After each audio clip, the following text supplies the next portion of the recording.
अन्नदाता। पग पग पर है संग तुम्हारे अन्नदाता। लहू किसानों का बन के पसीना सींचता है धरती का सीना। मेहनत का तेरी हक दिलवाने, नई तकनीक नई खोज बताने।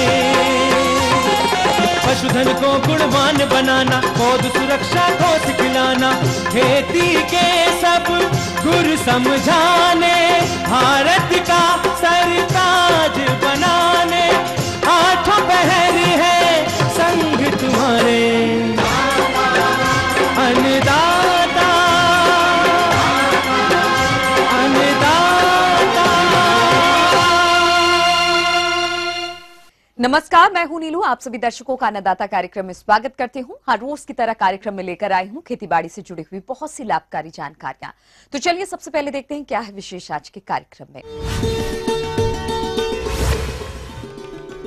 मक्के की फसल में लगने वाले रोगों की रोकथाम पर जानकारी,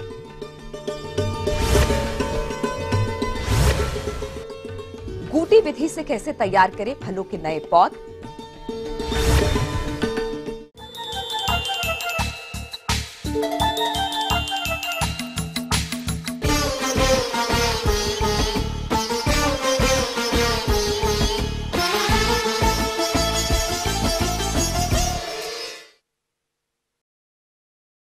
खरीफ मौसम में मक्के की खेती हमारे प्रदेश में बड़े पैमाने पर की जाती है और प्रदेश के जिन भाइयों ने इसकी बुआई की थी उसकी फसल अभी 1 से 1.5 माह की अवस्था पर है।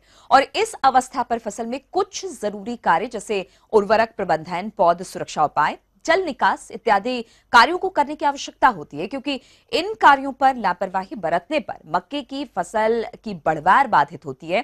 साथ ही कई हानिकारक कीटों का प्रकोप भी बढ़ जाता है।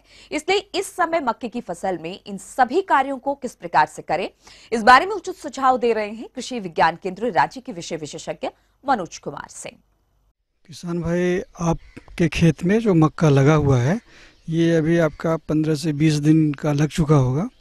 किसान भाइयों, अभी अधिक बरसात होने के कारण आपकी मक्के की फसल में खरपतवारों का प्रकोप बहुत हो रहा है, जिससे आपकी फसल की बढ़वार बाधित होती है और उत्पादन में कमी आती है। तो आप इन खरपतवारों की किस तरह से करें रोकथाम, आइए जानते हैं। उसकी कोड़ाई करने से उसमें जो खरपतवार हैं आपके खरपतवार नष्ट हो जाएंगे। और कोड़ाई अच्छे ढंग से करना है, उसमें मिट्टी जिससे पोरस हो जाए, ढीला हो जाए। तो कोड़ाई करते समय ये सावधानी रखेंगे कि उसका जड़ टूटने न पाए और वो पौध को सपोर्ट करने के लिए वो मिट्टी जो है उस मेड़ के किनारे किनारे मक्के के जड़ के पास देना होता है, जिससे कि मिट्टी से जो है वो बंधा रहेगा और पौधा गिरने नहीं पाएगा।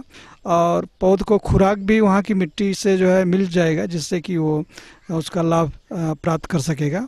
और खरपतवार नियंत्रण के लिए शुरू में जो दवा दी जाती है पेंडिमेथिलिन, जिससे खरपतवार नष्ट किए जाएं। तो जब कोड़ाई करते हैं उस समय खरपतवार देने की ज़रूरत नहीं पड़ता है, उसको मैनुअली जो है कोड़ाई करके ही उसको पूरा करते हैं खरपतवार को रोकने के लिए।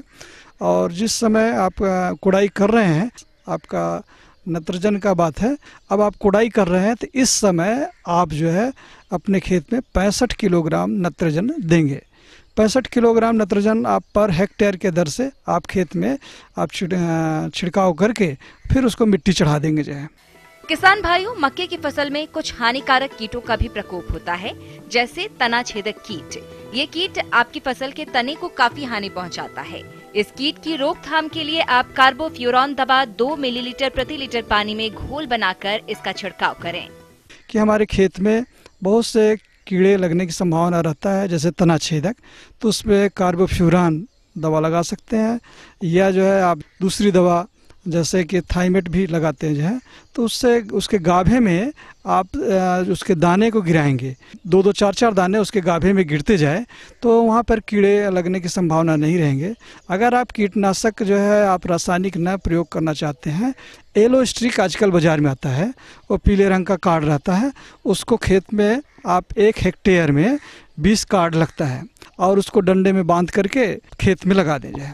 तो पर हेक्टेयर जो है बड़े जो A4 साइज का कार्ड रहता है 20 लगता है। 1 एकड़ में आपको जो है 8 कार्ड लगते हैं। तो उसमें सारे कीड़े, आसपास के जो कीड़े हैं उसमें पीले रंग की तरफ अट्रैक्शन बढ़ जाता है, वहाँ जा कर के वो चिपक जाते हैं जो है। अगर पौधे में बीमारी थोड़ा बहुत दिखाई दे रही है तो आप जो है बेबिस्टीन 1 लीटर पानी में 2 ग्राम को घोल बना के छिड़काव करेंगे। इससे फफूंद नाशक की जो संभावनाएं रहती हैं कि आपका खेत में अगर मक्का लगा है उसमें कोई बीमारी आता है, इस तरह से रोकने का प्रयास करेंगे। किसान भाइयों, अगर आपकी मक्के की फसल में जल भराव की स्थिति हो जाती है और ये पानी ज्यादा दिन तक भरा रहे तो आपकी फसल को नुकसान होता है। इसलिए आपको जल निकास की उचित व्यवस्था करनी चाहिए। जल निकासी के लिए आप अपने खेत में ये ध्यान रखेंगे, जिस समय कुड़ाई कर रहे हैं तो जो नाली है उस नाली में ऐसा प्रबंधन करें कि जो पानी अगर भर से ज़्यादा पानी लगता है तो पौधा मर जाता है। इसलिए पानी निकालने के लिए आपको ढलान के दिशा में एक उचित प्रबंधन कर लें कि वहाँ से पानी बाहर निकल जाए। अगर मक्के में 8 से लेकर के 10 घंटा पानी रुक जाता है तो पौधा पीला हो जाता है, तो उसको पानी निकालने का प्रबंधन आप अभी से दिमाग में रख करके उसका मिट्टी चढ़ाएंगे, जिससे पानी निकल करके बाहर चला जाए। आप उसका उपयोग करके आप अपने खेत में अधिकतम लाभ प्राप्त करेंगे। ये थी कुछ उपयोगी जानकारियां। अब लेते हैं एक छोटा सा ब्रेक, जल्द लौटेंगे और कार्यक्रम में आगे है महत्वपूर्ण जानकारियां। बने रहिए हमारे साथ।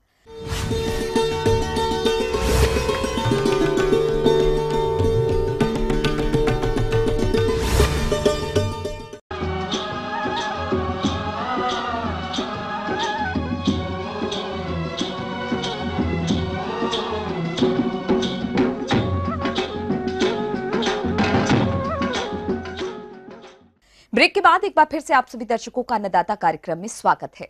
बढ़ते हैं अगली प्रस्तुति की ओर।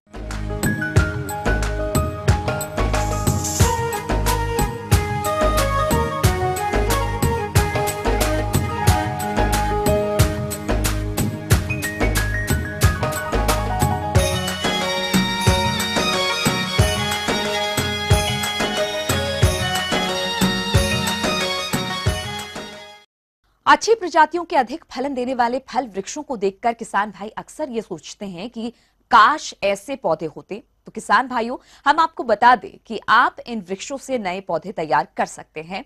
वैसे फल वृक्षों से नए पौधे तैयार करने की बहुत सी विधियां हैं, लेकिन इनमें सबसे सरल और सस्ती विधि है गूटी विधि। इससे आप वृक्षों से नए पौधे आसानी से तैयार कर सकते हैं। तो क्या है गूटी विधि और इससे आप कैसे पौधे तैयार करेंगे, आइए जानते हैं जूट रिसर्च स्टेशन के बागवानी विभाग के कृषि वैज्ञानिक चंद्रमा लाल से। मैं आप किसान बंधुओं को जो है ये गूटी जो है, जिसको अंग्रेजी में लेयरिंग कहते हैं, इसको गूटी अंटा भी कहा जाता है।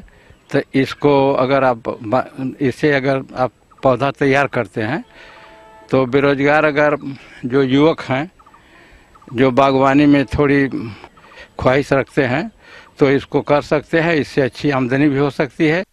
किसान भाइयों, सबसे पहले तो आप ये जान लें कि आखिर गूटी विधि है क्या। गूटी फल वृक्षों से नए पौधे तैयार करने की एक विधि है जिसमें वृक्षों की शाखाओं से नए फल पौधे तैयार किए जाते हैं।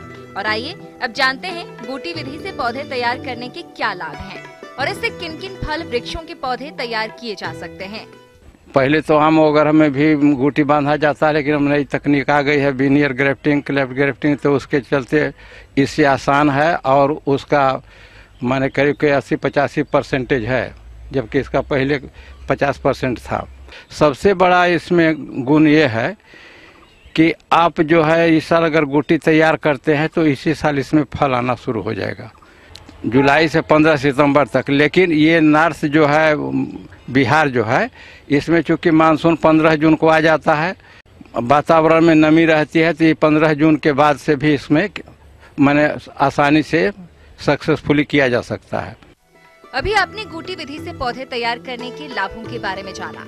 अब जानते हैं इस विधि से फल वृक्षों से कैसे पौधे तैयार कर सकते हैं। इसके लिए है क्या कि इसमें तो मांस ग्रास वगैरह से भी गूटी तैयार किया जाता है, लेकिन अगर नहीं है तो इसके लिए मिट्टी जो है तालाब की मिट्टी है, कुछ बालू है, कुछ ही गनी बैग को सड़ा करके 15 दिन जो है इसको सड़ा करके इसको तैयार करते हैं। तैयार करने के बाद जिस पौधे से कलम लेना है उसमें 1 सवा इंची का जो है चीरा लगाते हैं चाकू से, या सिकेटियर से।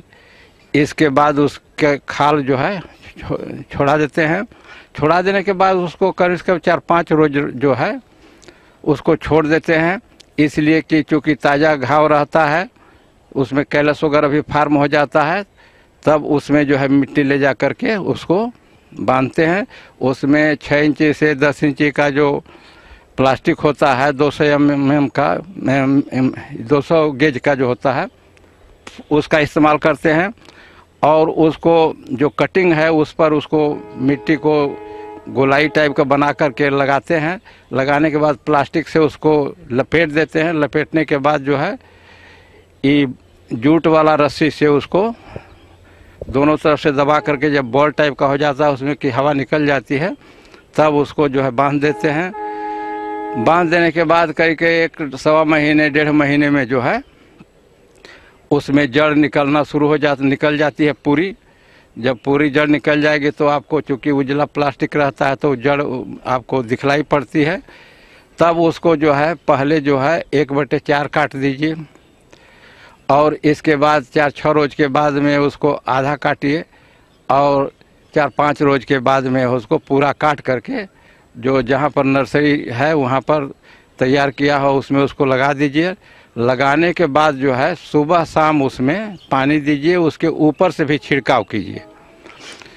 तो इस तरह से जो है उसमें चूँकि नर्सरी में लगा देते हैं उसमें जड़ आ जाती है।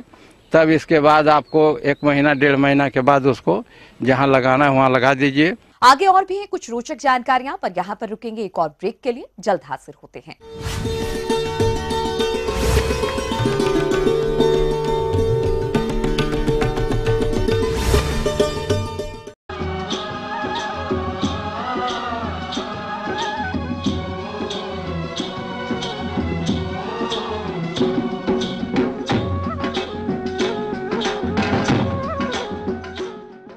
ब्रेक के बाद आप सभी दर्शकों का स्वागत है। चलिए अब रुक करते हैं अगली कड़ी की ओर।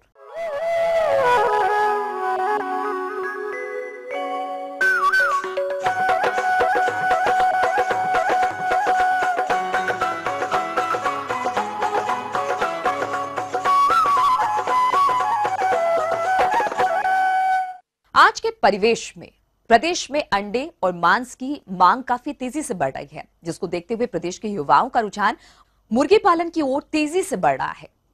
यदि आप भी अंडा उत्पादन के लिए मुर्गी पालन करने की सोच रहे हैं तो इससे अधिक अंडा उत्पादन प्राप्त करने के लिए उनका आहार प्रबंधन किस तरह से करें, आइए जानते हैं बिहार पशु चिकित्सा महाविद्यालय जिला पटना के एक पशु चिकित्सक से। आपको मैं लेयर बर्ड, जिसे अंडा देने वाली मुर्गी भी बोलते हैं हम लोग, उसके बारे में, उसके खान पान के बारे में, रख रखाव के बारे में कुछ जानकारी देता हूँ। 60 से 65% जो खर्च आता है लेयर बर्ड्स का, अंडा देने वाली मुर्गियों का, वो दाने पर ही आता है। बाकी उसमें दवा या अन्य किसी चीजों में आता है। आमतौर पर मुर्गियों को खाना पचाने में 10 घंटा लगता है, इसमें करीब 2.5 घंटे लगते हैं। इसलिए बहुत तेजी से खाना पचाता है क्योंकि इसे पोषक तत्वों की बहुत जरूरत पड़ती है। किसान भाइयों, हमें मुर्गियों के आहार पर विशेष ध्यान देना चाहिए क्योंकि इनका आहार अच्छा होने से ही आपको अच्छा लाभ प्राप्त होगा। तो आपको प्रति मुर्गी आहार 100 ग्राम के हिसाब से देना चाहिए तथा इसी के साथ आपको विटामिन प्रचुर मात्रा में भी देनी आवश्यक होती है। आप इस चीज का ध्यान रखेंगे कि इसे पूरक के रूप में आप देंगे। जैसे विटामिन ए, विटामिन डी अलग से पानी में दे सकते हैं। कैल्शियम जो कि सेल ग्रीट आता है, जैसे घोंघा का खोल वगैरह रहा या इस तरह की जिसमें रहता है, या चूना भी आप मिला सकते हैं। जो दाना है उसका 1% से 2% के बीच में ही, ज्यादा नहीं। आप इसमें चूना मिला देंगे तो कैल्शियम की जो भी आवश्यकता होगी ये पूरा कर देंगे। आमतौर पे दाना आप या तो बाजार में पहले से उपलब्ध होते हैं वो कर सकते हैं, जिसमें कि एक दाना पेलेट्स होता है, एक होता है भुरभुरा सा जो कि मैश बोलते हैं इसको। दोनों तरह का इस्तेमाल कर सकते हैं। लेयर मुर्गियों में खाना पचाने की क्षमता अधिक होती है, इसलिए आपको इनके आहार को समय से देने की जरूरत होगी। तो आप इनको किस समय पर दाना दें, आइए जानते हैं। लेयर मुर्गियों में कम से कम 2 बार इन्हें एक सुबह एक शाम में जरूर दाना दें, ताकि इनकी जो आवश्यकता है, इनकी न्यूट्रिएंट्स की जरूरत पड़ती है, उसे ये जब चाहे पूरा कर सके। 2 बार देने से अच्छा रहता है कि जो भी आवश्यक पोषक तत्व है एक बार पच गए, शरीर में आ गए, बाद में जब दोबारा उनकी जरूरत पड़ेगी तब तक वो खाना खा चुके होंगे, दाना ले चुके होंगे, उसके बाद से उसे तुरंत से दोबारा मिल जाएगा। इसके साथ पानी, जो कि हमेशा एड लिबिटम बोलते हैं, जिसे मतलब जितना चाहे वो पी सके, वाटरर का ध्यान रखे, साफ सुथरा जल जरूर दे। तो थोड़े थोड़े कंकड़ खाते हैं, जिसे हम लोग हमेशा ध्यान नहीं देते हैं, चीज कमी रह जाती है जो पाचन तंत्र के लिए उन्हें जरूरी है, क्योंकि इसी से कड़े चीजों से वो पचाता है खाने को। तो एक छोटे से बर्तन, प्लास्टिक के डब्बे या बर्तन में कोने में मोटे बालू को जरा रख देंगे, कंकड़ को या बालू के दाने को खाएंगे जब जरूरत होगी, 2, 4, 10 दाने को, जिससे उनकी पाचन तंत्र सही रहती है। अगर आप चाहे कि हम खुद बनाएं तो ये सब चीज को आप पूरा कर सकते हैं। जैसे कि किसान भाइयों, अगर आप घर पर ही दाना तैयार करना चाहते हैं तो पीली मक्का 45 से 50%, गेहूं का चोकर 10 से 15%, चावल की पॉलिश 11 किलोग्राम, नमक 1%, खनिज लवण 3 किलोग्राम, घोघा चूरा 5 किलोग्राम, मछली का चूरा 8 किलोग्राम, खल्लियां 25 किलोग्राम। तो आप इन सभी को मिलाकर कम लागत में अपने घर पर ही ये आहार तैयार कर सकते हैं। इन सब बातों का ध्यान रखेंगे आप, तो निश्चित रूप से आपको लेयर फार्म एक बहुउपयोगी और आर्थिक लाभ पहुंचा।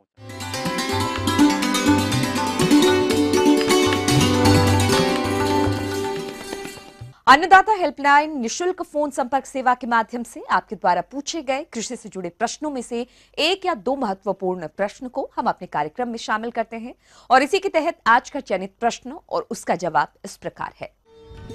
अन्नदाता निशुल्क फोन संपर्क सेवा के माध्यम से पूछे गए प्रश्नों में से कार्यक्रम में आज जो प्रश्न हमने शामिल किया है उसे पूछा है जिला वैशाली से काशीराम जी ने।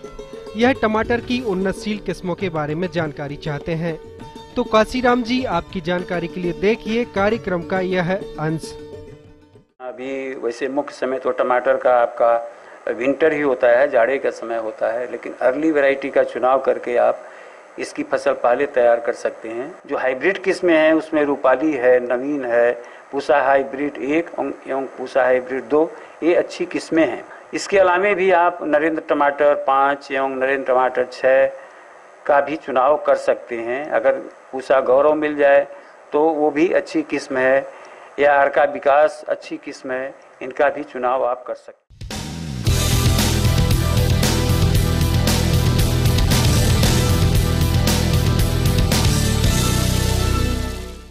राज्य की विभिन्न मंडियों में कृषि उत्पादों के चढ़ते उतरते बाजार भाव की संक्षिप्त जानकारी इस प्रकार है।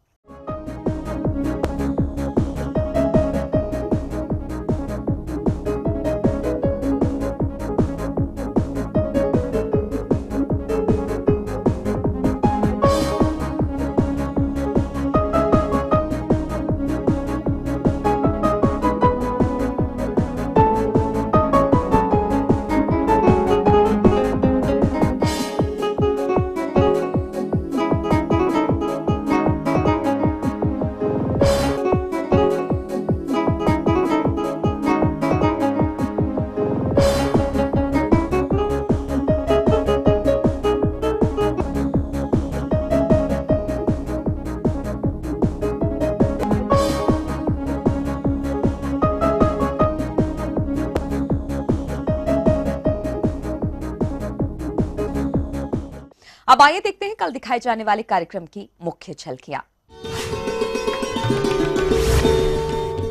सोयाबीन की फसल में रोगों की पहचान एवं रोकथाम के उपाय,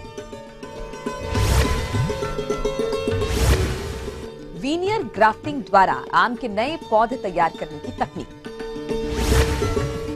हम ये उम्मीद करते हैं कि आज का कार्यक्रम आप सभी दर्शकों के लिए उपयोगी रहा होगा। किसान भाइयों, अन्नदाता आपकी सेवा के लिए संकल्परत हैं। कृषि संबंधित समस्या एवं सुझाव के लिए आप हमें इस पते पर संपर्क कर सकते हैं। प्रोड्यूसर अन्नदाता ETV Bihar Jharkhand, Ramoji film city Hyderabad 501512। साथ ही आप हमें ईमेल भी कर सकते हैं। हमारा ईमेल है annadatabihar@etv.co.in।